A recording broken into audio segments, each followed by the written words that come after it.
ఒకసారి మా ఇంటికొస్తారా అన్నయ్య అని అడిగిన ఆడపిల్ల ఎందుకు అడిగిందా అని వివరంగా కూర్చోబెట్టుకుని ఏం తల్లి అని అడిగాను. అన్నయ్య కొత్తగా పెళ్ళయింది, ఇప్పుడే ఈ పరిస్థితి ఇట్లా ఉంటే పోను పోను నా జీవితం ఎట్లా అవుతుందో ఎట్లా ఉంటుందో ఏమో, మీరు ఒకసారి అది చూసి ఏం చేయమంటారో ఎలా చేయమంటారో చూసి ఆ తర్వాత మీరు చెప్తే నిర్ణయం తీసుకుంటాను అంది.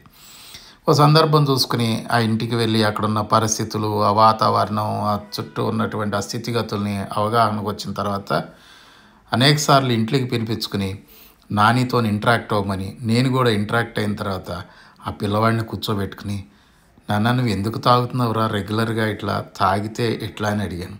అన్న ఇది నా తప్పు కాదన్నా, మా నాన్న ఇట్లని తాగేటోడు, ఇది నా జీన్స్ అన్నా అన్నాడు. పోనీ ఈ పని చేసుకుని ఇట్లా బతకొచ్చు కదరా, నువ్వు ఎందుకు ఇట్లా చేస్తున్నావు అని అడిగాను. మా అయ్య నాకేం ఆస్తులు రాసి లేదన్నా నేను ఇట్లా చేయటానికి అని అన్నాడు.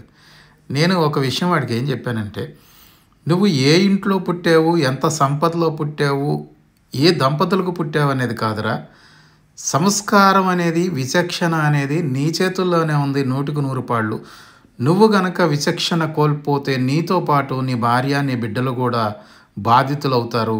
నీ కారణంగా అవుతారు.